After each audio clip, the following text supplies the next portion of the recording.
राधे राधे भक्तों, आज गंगा दशहरा है और गंगा दशहरा का हिंदू धर्म में बहुत ही महत्व है। इस दिन गंगा माता धरती पर अवतरण हुई थी। इसे भागीरथ जी इतने प्रयत्न से पृथ्वी पर स्वर्ग से ला पाए थे कि इसके बाद अत्यधिक यत्न करने को भागीरथ प्रयत्न कहा जाने लगा। जेठ सुदी दशमी को भारत की सर्वश्रेष्ठ पवित्र नदी गंगा का अवतरण होने से इसका नाम ही गंगा दशहरा पड़ गया।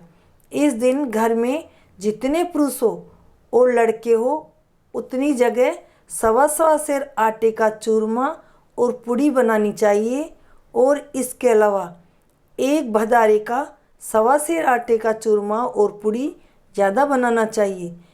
इन सब चूरमे का हनुमान जी के भोग लगाना चाहिए। हनुमान जी की पूजा करके आरती करनी चाहिए और ढोक देनी चाहिए। यह प्रसाद रात का बासी नहीं रखना चाहिए। जितना भी प्रसाद बचे वो सभी बांट देना चाहिए। सवा सेर आटे का चूरमा अलग से बनाएं जिसको घर के सब लोग खा लेवें। इसमें से यदि बच जाए तो घर में रख सकते हैं, इसको बांटने की ज़रूरत नहीं है। अब आइए इसकी कथा सुनाती हूँ मैं आपको। प्राचीन काल में अयोध्या नगर में सगन नाम का एक राजा हुआ था। उसके केसिनी तथा सुमति नाम की दो रानियाँ थीं।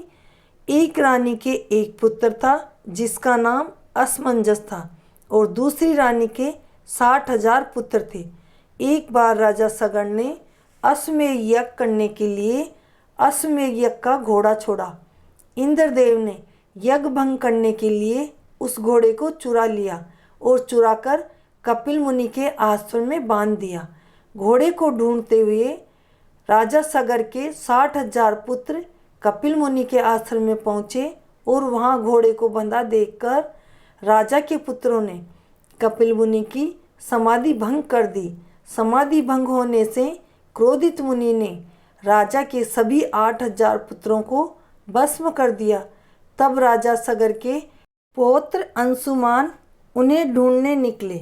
आश्रम में पहुंचने पर महात्मा वरुण ने सब वृत्तांत बताया और कहा, पहले तो तुम अश्व को ले जाकर पितामह का यज्ञ पूरा करवाओ, फिर उन सब की मुक्ति के लिए स्वर्ग से गंगा माता को पृथ्वी पर लाने का यत्न करना।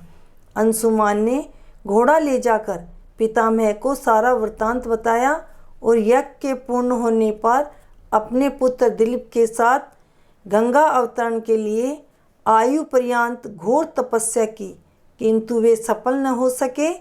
तब महाराज दिलीप के पुत्र भागीरथ ने गोकर्ण तीर्थ में जाकर गंगा अवतरण के लिए कठोर तपस्या की।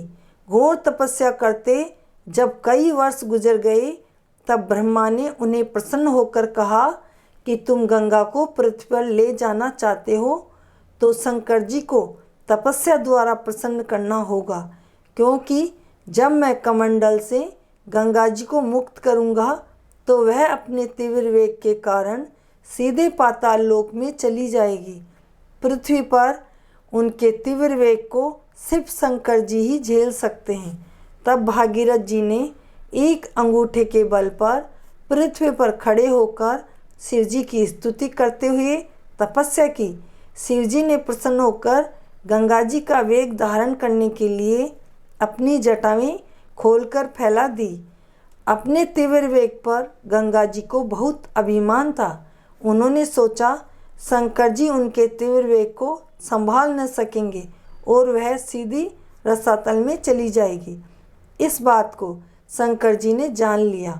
उन्होंने अपनी जटाओं को बांध लिया। इससे गंगा जी उनकी जटाओं में ही चक्कर काटने लगी, निकल न सकी। तब भागीरथ जी ने देखा कि इतने यत्नों से गंगा जी को मुक्त करा के भी उनका कोई मनोरथ सिद्ध न हुआ। तब उन्होंने फिर शंकर जी की तपस्या की। तब प्रसन्न होकर शंकर जी ने जटाओं में से एक लट खोली। उसमें से गंगा जी की 7 धाराओं में होकर बट निकली। उनके वेग को जान शिवजी ने गंगा को हिमालय में ब्रह्मा द्वारा निर्मित बिंदुसार सर में छोड़ा। उस सर से 7वीं धारा भागीरथ जी के पीछे पीछे चल पड़ी।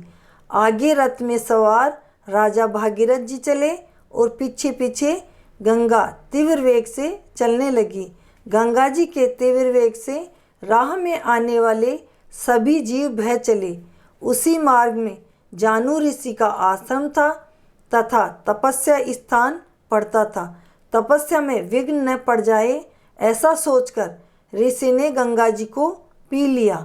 तब भागीरथ जी पुनः सोच फिक्र में पड़ गए और तब उन्होंने देवताओं ने मिलकर जानु ऋषि से प्रार्थना की। तब जाह्नवी ऋषि ने उन्हें पुनः अपनी जांघ से निकाल दिया। इसी से उनको जाह्नवी अर्थात जानु ऋषि की पुत्री का नाम मिला। तब बहते बहते गंगा जी कपिल मुनि के आश्रम में पहुंचकर राजा सगर के 8000 पुत्रों के भग्ना अवशेषों को बहाती हुई वह अन्य अनोखों राह में पड़ने वाले पापियों का उद्धार करती हुई सागर में जा मिली। कपिल मुनि के आश्रम में ब्रह्मा जी ने प्रकट होकर राजा सगर के तप से प्रसन्न होकर गंगा जी को भागीरथी नाम दिया। तब भागीरथी ने अयोध्या का राजकाज संभाला। कालांतर में पुत्र लाभ के सुख को प्राप्त करके राज्य भोग कर परलोक को गमन किया। गंगा दशहरा पर स्नान दान और पितरों का तर्पण करने का विशेष महत्व है। आप भी अगर पितरों से मुक्ति पाना चाहते हैं तो गंगा दशहरा पर कुछ विशेष उपाय कर सकते हैं।